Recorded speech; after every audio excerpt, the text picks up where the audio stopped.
And these blueprints taught you what love should feel like. They're no longer fighting each other. They're finally facing their mutual wounds together.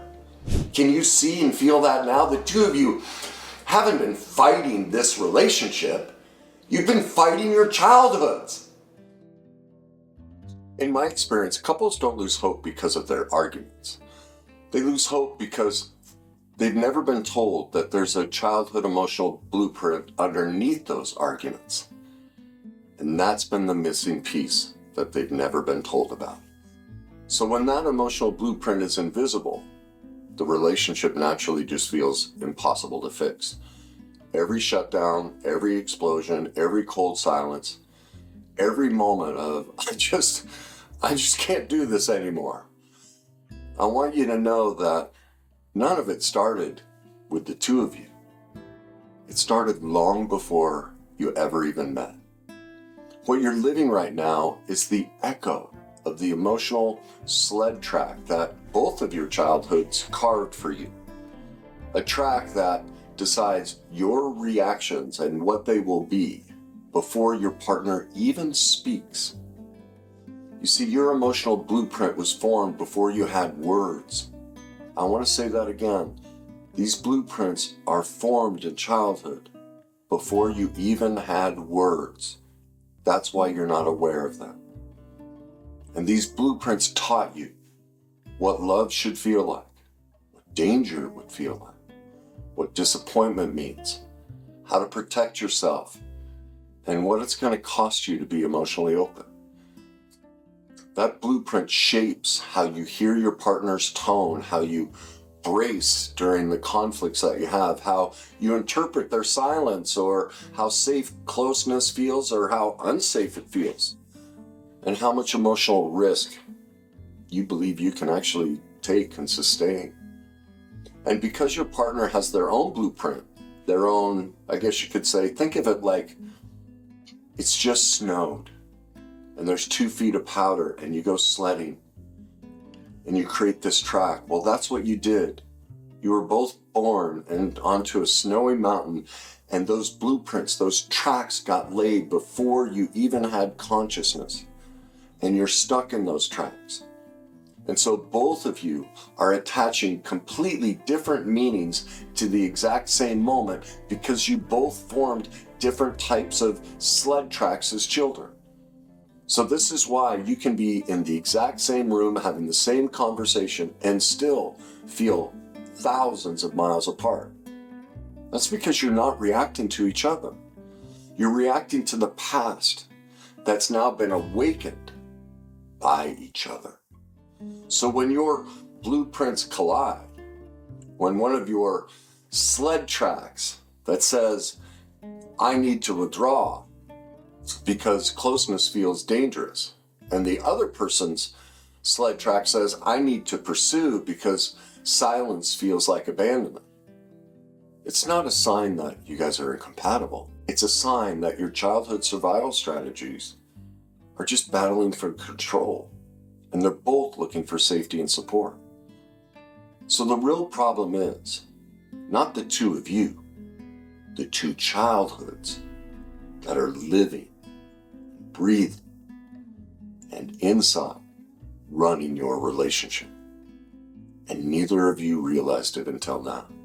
So your relationship isn't broken. I know it feels that way, and things are probably really tough.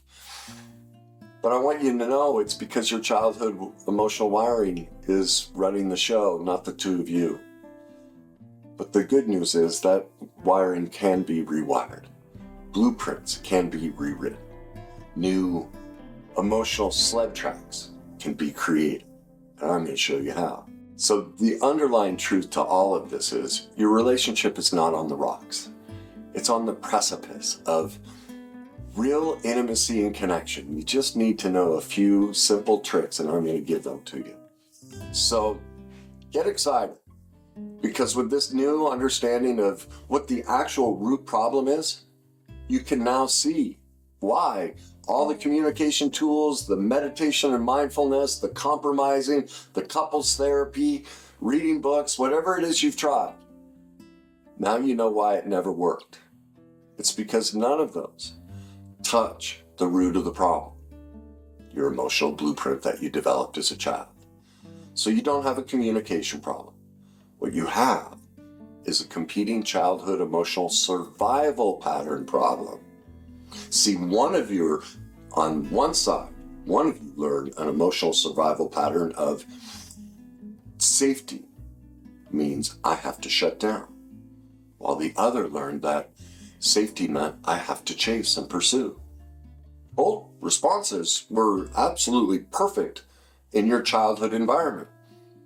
They made it possible for you to fit into the family system. But now as adults, in an adult relationship, that unhealed pain from the past are very painful in adult intimacy. The problem is you've been fixing the wrong problem. You've been looking at the adult behaviors, but it's not the behaviors. It's the blueprints underneath the behaviors. So I'm sure that there are plenty of you that are feeling like, Jenny, this is crazy. What are you saying? This has nothing to do with our childhoods. So I know I'm going to have to prove it to you. And that is precisely what my emotional authenticity method does. So the first thing I want you to realize is that to rebuild your connection, you have to stop trying to fix each other. You have to move from an outward focus that they're the problem. If they could be different, this could work. And each of you has to go, while there may be some truth in that, and you don't like some of the stuff they're doing, what could happen if I went the other direction and went, what if it's possibly something I could look at that might make a difference? See, when you stop trying to fix each other and you start understanding that the childhood injuries underneath the reactions, that's when things start to change. And my emotional authenticity method is the process that reveals the real injury you both suffered and the cause of your relationship discontent. And it's very simple. It just starts with 3 simple questions. What am I feeling? Where in my body am I feeling it? And what's my earliest memory of having this feeling? Now I want to show you how powerful this is. Imagine one of the partners saying, you don't listen. And the typical reply is, no, it's not that I don't listen, it's that nothing I can do is enough. Now, doesn't that sound like what most fights are about? Something along those lines. Sounds like a normal disagreement, and you're focusing on the wrong thing. Because under you don't listen is a wound. And that wound says, I feel invisible. Just like when my mom would drink and couldn't take care of me. And underneath your partner's, nothing I do is enough, is a wound that says, Dad only showed me any love or attention when I was perfect. I'd never get anything from him unless I was perfect. I could never fail. See, when each of you pauses in those moments that are bringing the discontent and distance in your relationship, and you use the emotional authenticity method, what you discover is, what do I feel?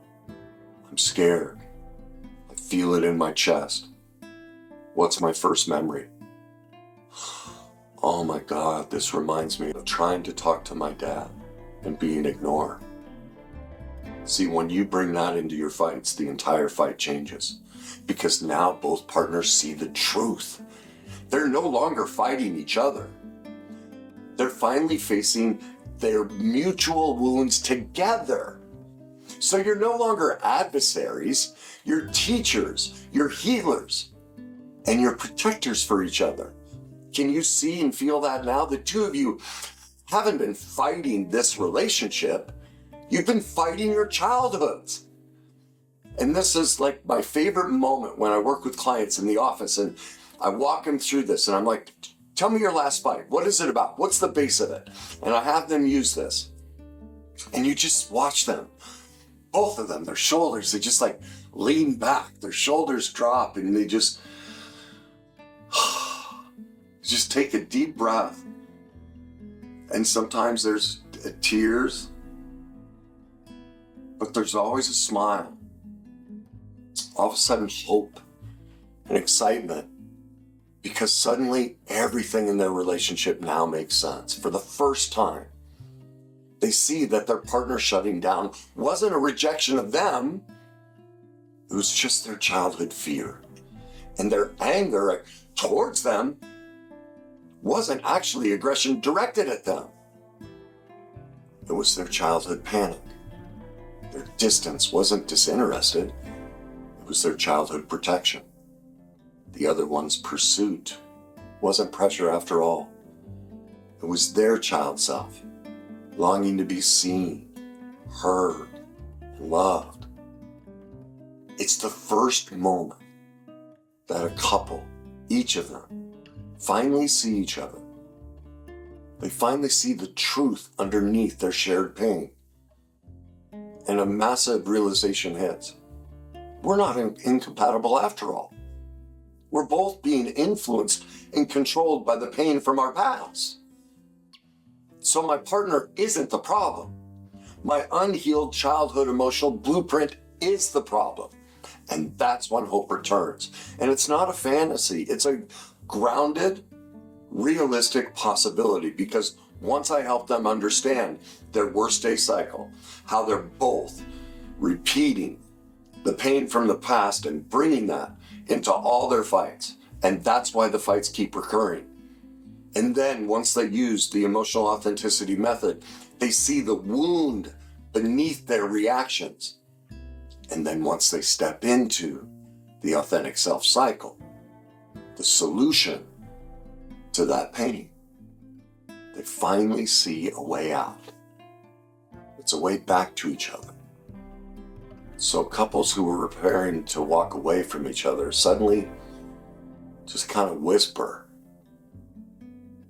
why the hell didn't anyone ever explain this to me? God, we've spent years going at this. This could have been fixed a long time ago. And yeah, there's regret. But then there's optimism. You know what? We can actually do this. We can actually fix this. I can see it now. Because what they both realize is, wait a minute. If we make the choice to discover our worst day cycles, develop emotional authenticity, and use the authentic self cycle, when we decide that we're going to face our wounds together, they both stop fighting their past and they start building their future together as two adults, not two children reenacting their past pain. So I hope you can now see that when you understand that you're both caught in your worst day cycle, just repeating the unhealed pain from each of your pasts, and all that is missing is to reconnect, for you both to reconnect, is to replace it with the authentic self cycle by developing emotional authenticity. You actually, both of you have a shot at this damn thing. It's not hopeless. So this doesn't have to be the end for the two of you. I mean, you may decide that. But I'm guessing you're here because you're not looking to end it. And so what you discovered today can be the beginning of your reconnection. It can be the return of your emotional safety and the opportunity for intimacy to actually begin again. Wouldn't that be nice? So I want to make it clear. Your relationship isn't broken. Neither of you is broken. And neither of you is to blame. All this time, the only thing standing in your way of having the relationship you wanted was the emotional blueprint survival plans that created your problem. Not the two of you. So the good news is, for both of you, that those emotional programs can be rewritten together.